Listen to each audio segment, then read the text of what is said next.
Come and face the great Lubu! What's up guys, Mighty Lubu here, back with some more Shadowverse. Now here we have the Beginner's Guide Part 2. It's going to be a little more refined. We're still going to talk about the best starting class, the best legendaries, and for the decks worth buying, I'm going to leave a link down below. It's going to be a little easier to follow that way. And yeah, last time I think I made that video, I was a gold player, but I was pretty experienced with the game. I have fairly good knowledge. I've done like look up decks, research, see how to specifically play them and all that good stuff. But you know, I played the game a bunch and I've reached Grandmasters, and you know, I just want to share some of my experience with you guys. And yeah, let's get right to it. Into the Morning Star we go. So right off the bat, the only thing you're gonna notice is, of course, we got the Portalcraft. This is a new class. It usually has the more related with machines. They have puppets, so it's like the kind of things that you're gonna find in Portalcraft with Mr. U1 here. But the only thing that has really changed from what I've said before is just that Dragoncraft has been a little more easier on new players. They've printed out a good amount of new cards that are not legendaries, and they're just really solid card for Dragoncraft. So it's a easier class for a new player to get into now with how good those cards are. They're pretty insane. And yeah, still stick to what I said before: Forest, Swordcraft, Blood, Shadow, and the new inclusion of Dragoncraft. For a new player, this is the easiest to pick up decks. They don't have nothing that's really complex. They're just easy to pick up and solid. For the decks that usually take more practice, I would say it's Havencraft, Runecraft, and of course Portalcraft. With Havens, you have to understand like the amulets. You just have to know which amulet you need for a certain matchup, whether you need to keep removal. You know, there's just stuff like that. But with the other classes, you can just make them minion base and just mid-range aggro. You know, they're just easy to pick up, get into the game, and yeah, just have a blast. And of course, we love the fairies, the forest. Arissa got you right there. Erica's gonna have your paladins, your swordsmen. There's a couple of ninjas in there, so I just love it. Uriah's, gotta love this guy. He has the vampires, he has the demons. Gotta love this dude.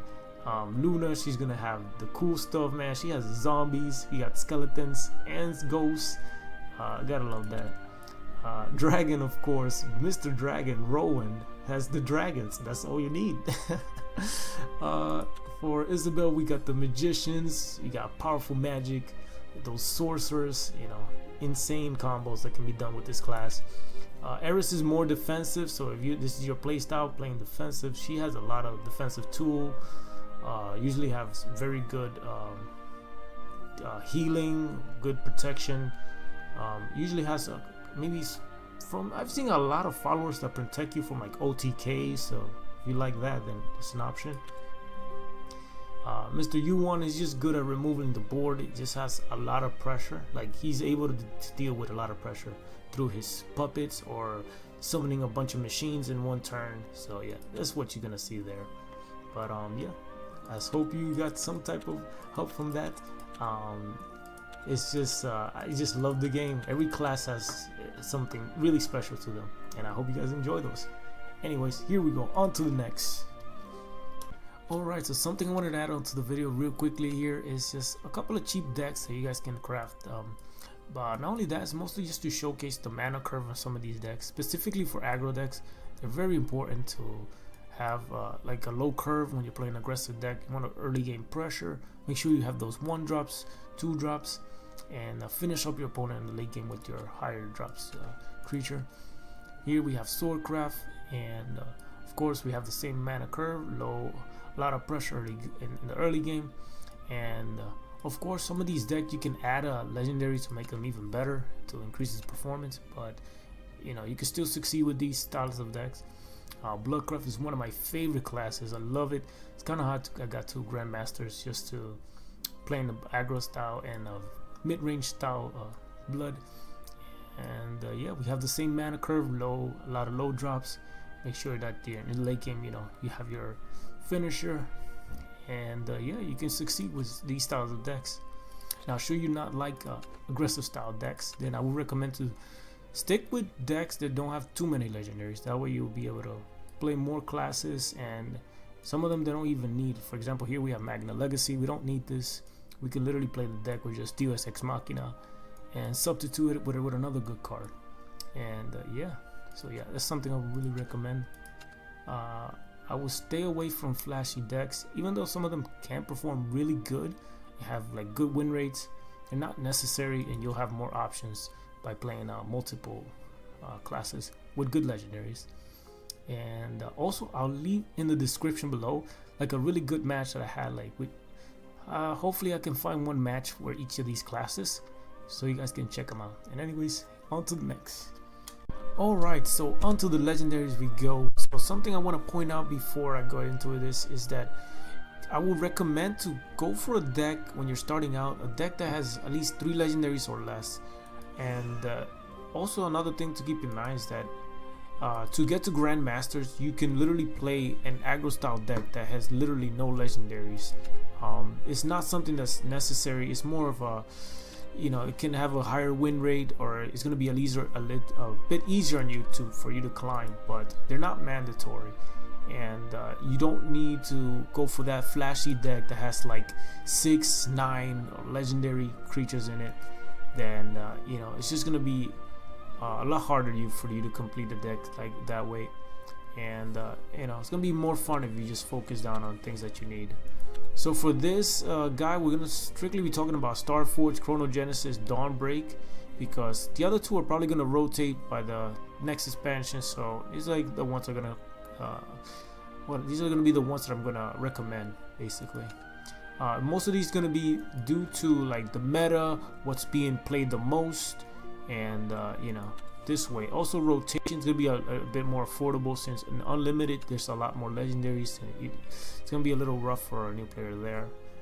So for neutral, we have Moon and Sun, the best neutral legendary that we have here. This sees the most play, and these do not see much play here. Chronos used to see play in the past, back when Bahamut was the thing, but Bahamut rotated, and not only that, he got nerfed. One of the counters used to be playing the Chronos, so the opponent mills himself, and all you have to do is play defensive. Loki's in combo deck, and yeah, Valkyria's in aggro decks, but they don't see too much play. For Force, the most what do you call it? Play one would be the Insect Lord. This guy sees plays in every single tile of Forest Craft deck. And Cassiopeia in the more control style deck. Let's put a creator card that we can see everything. Yggdrasil, I will craft this over if you like mid-rangey, having more options. You can also put her in an aggressive style deck. It's just a lot more versatile. Don't craft none of these in the bottle. King Elephant is only really good once you have a really good deck filled with like Cassiopeias to help you survive and clear the board. So you're gonna need your Cassiopeia before you could get to the King Elephant. And Arya is probably seen play in unlimited, so it's not something that's going to be good for rotation. Let's go through these fast, since there's a lot of them. So for Swordcraft, we have a lot of good legendaries, so it really depends on your playstyle, whether you want an aggro style deck or a mid-range style deck, which are both equally as good, just depending on what you like. Sky Commander Celia is going to be more versatile, since you can put her in both style of decks, so you're getting a plus there. And she's just a good 5-drop, and once Luminous Mage rotates, she's gonna be the best thing you can possibly have, really. Barbarossa, very good legendary. It's also pretty good. Arthur and your Sky Fortress. Although I will craft, if you're really going for mid-range, I will craft Arthur before you get a Sky Fortress, because Arthur usually sets up the board big enough so that one of your creatures survives, and then you can play Sky Fortress. And yeah, that's all I got to say about that. The other ones are pretty good, but again, the 3 ones you want to focus are Sky Commander, Arthur, and your Knight Sky Fortress here. Next, we have Runecraft. For Runecraft, the only 2 legendaries that I really like are Rooney and the Giant Chimera. Explain why the other ones also.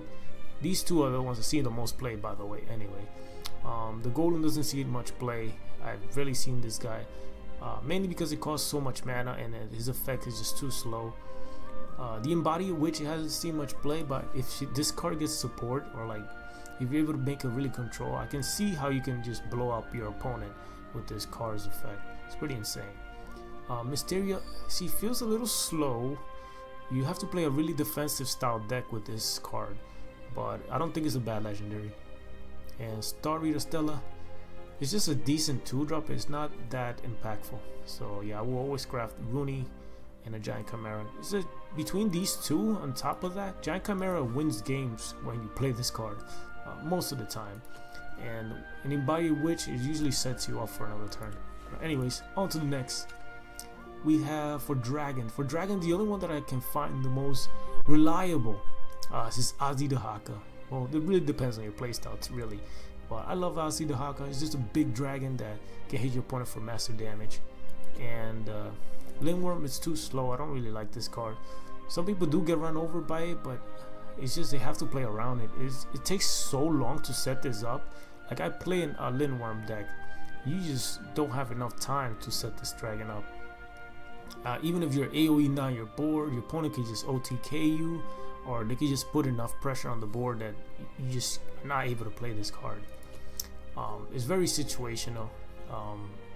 Jerva, high risk, high reward. So if that's your playstyle, then I will craft them. I've seen a good Jerva list that, you know, even though he sets you to 10, there are certain situations where you can't really deal damage to the dragon player because he just clears your board, and Jerva just puts you on the clock.